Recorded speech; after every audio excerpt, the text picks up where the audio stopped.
श्री गणेश जी को नमन करके मेरी कुलदेवता श्री तुलजा भवानी और मेरे सद्गुरु श्री साईं बाबा को नमन और स्मरण करके आज का वीडियो मैं शुरू करती हूँ। आज के वीडियो का विषय है अतिगंड युग। पंचांग में 5 अंग होते हैं: तिथि, नक्षत्र, वार, करण और योग। ये हम सबको पता है। कोई भी दिन ऐसा नहीं कि जिसके ऊपर तिथि का, वार का, नक्षत्र का, करण का और योग का प्रभाव नहीं है। कुल मिला के जैसे 7 वार होते हैं, उसी प्रकार 27 योग होते हैं। उसमें से एक योग है अतिगंड योग। नाम के स्वरूप के कारण लोगों में इस योग के बारे में बहुत डर फैला हुआ है। ये जो 27 योग हैं, उनका प्रभाव मुख्य रूप से 2 चीजों पे देखा गया है। एक तो वो दिन जिसमें हम अलग अलग कार्य करते रहते हैं, जैसे कि रोजमर्रा के काम है या कोई स्पेशल काम है, जैसे कि ट्रैवलिंग है, किसी दूर जगह पे जाना है, या फिर कोई ट्रांजैक्शन करना है बड़ा, या फिर ऑपरेशन है, या फिर कोई ऐसी बात है जो हमें थोड़ी सेंसिटिव, थोड़ी इंपॉर्टेंट लगती है। ऐसी कोई भी बात, उसके ऊपर अतिगंड योग का प्रभाव पड़ता है। और दूसरी बात यह है कि जब किसी बच्चे का जन्म होता है,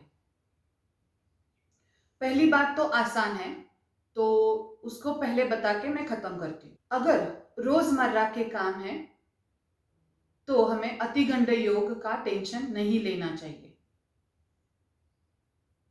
लेकिन कोई सेंसिटिव इशू है, सर्जरी है, कोई बहुत दूर का इस प्रकार का ट्रैवलिंग है कि जिसके लिए हमें डर लग रहा है या कोई आशंका है, तो वो भी हमें हो सके तो नहीं करना चाहिए। और अगर करना चाहिए, भगवान की प्रार्थना करके वो हम काम कर सकते हैं। कोई भी शुभ कार्य, जैसे कि गृह प्रवेश है, शादी है, तो हम इसे टालेंगे तो अच्छा। जो हमारे पंडित जी होते हैं, जो मुहूर्त बताते हैं, वो उसको हमेशा ही टालते हैं। लेकिन डिलीवरी तो नहीं टाल सकते।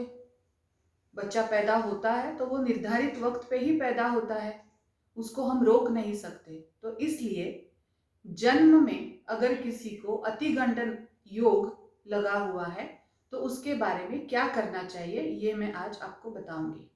अतिगंड योग में अगर किसी बच्चे का जन्म हुआ है तो उसके लिए जनन शांति करनी चाहिए।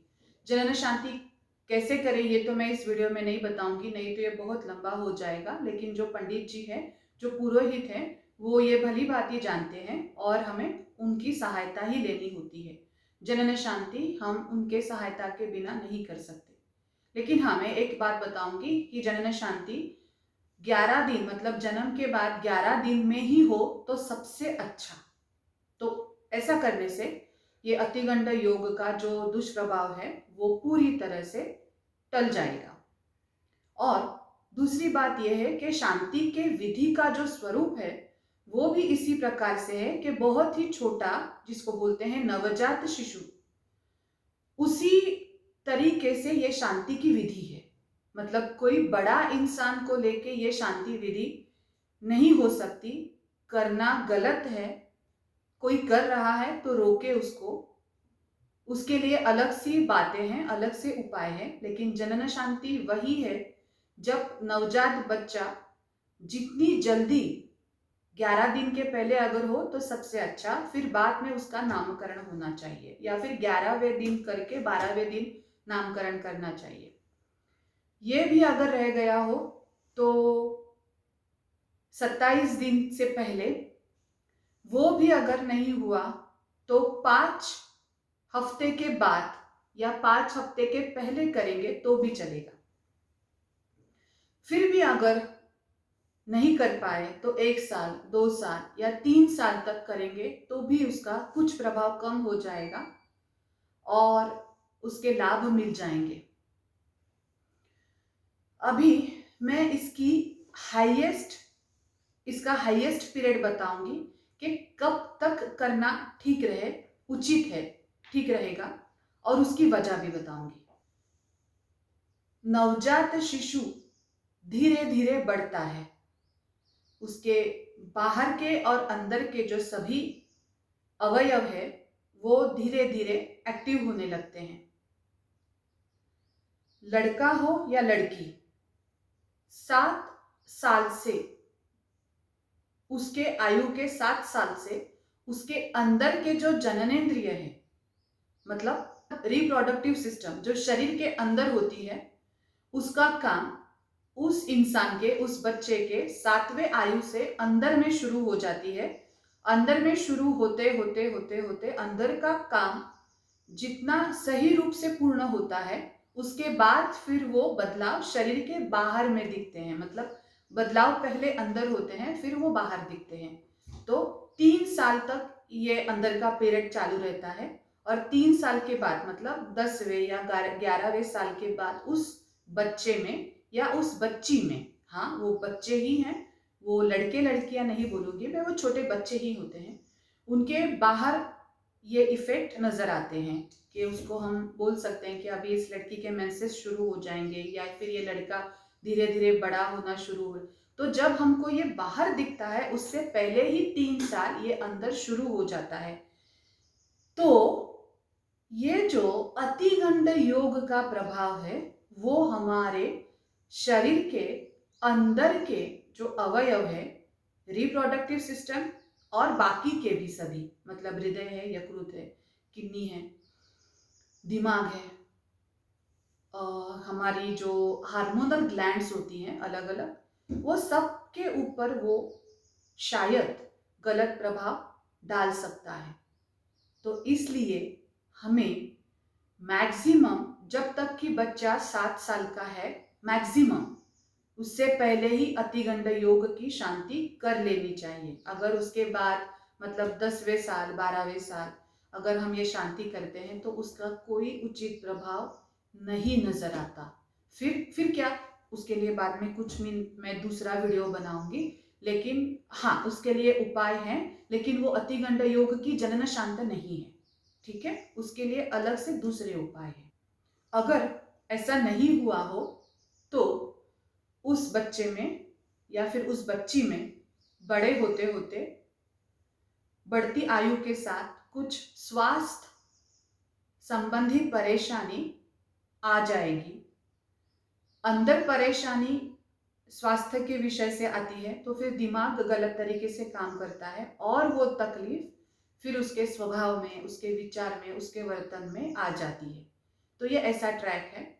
इसलिए अतिगंड योग की शांति सबसे पहले जन्म के तुरंत पश्चात 11वें दिन के अंदर या 11-12वें दिन के अंदर करेंगे तो अच्छा, या फिर मैक्सिमम देर से देर में उसके 8 साल पूरे होने से पहले ही ये हो जानी चाहिए। ये जनन शांति है, इसका मतलब है जनन के बाद, जन्म के बाद करते हैं वो। उसके स्वभाव में क्या बदलाव हो जाएंगे? अगर अतिगंड योग की शांति नहीं हो चुकी है, शांति नहीं हुई है, तो क्या तकलीफ आएगी? उसके कोई एक वजह, एक मायने या फिर एक इफेक्ट नहीं है। उस इंसान के शरीर में जो गुणसूत्र हैं, जो जीन्स है, जो उसने अपने माता पिता से लिए हैं, उसी इफेक्ट से ये इफेक्ट भी बदल सकता है। मतलब एक ही परेशानी हो ऐसे नहीं है। अतिगंड योग में जन्मा हुआ बच्चा अशुभ नहीं है। कोई भी योग शुभ या अशुभ नहीं है। कोई भी वार शुभ या अशुभ नहीं है। कोई भी तिथि, कोई भी नक्षत्र शुभ और अशुभ नहीं है। ये अपने आप में अलग अलग प्रकार के हैं, अलग अलग स्वरूप के हैं। ये आप आज इस वीडियो के जरिए जान लें। आप अपना नजरिया इनको देखने के लिए बदल डालें, नहीं तो आप डरते रहेंगे और डर श्रद्धा के साथ नहीं जुड़ता। डर अंधश्रद्धा पैदा करता है। हमें डर से इस विषय की तरफ नहीं देखना चाहिए। अतिगंड योग में जन्मा हुआ बच्चा अशुभ नहीं होता। अतिगंड योग सन्यासी लोगों के लिए बहुत ही शुभदायी है, या फिर ऐसे लोग जो एकांत में रह के बहुत डीप स्टडी करना चाहते हैं। उनको लोगों के साथ जुड़ना, घुलना मिलना पसंद नहीं है।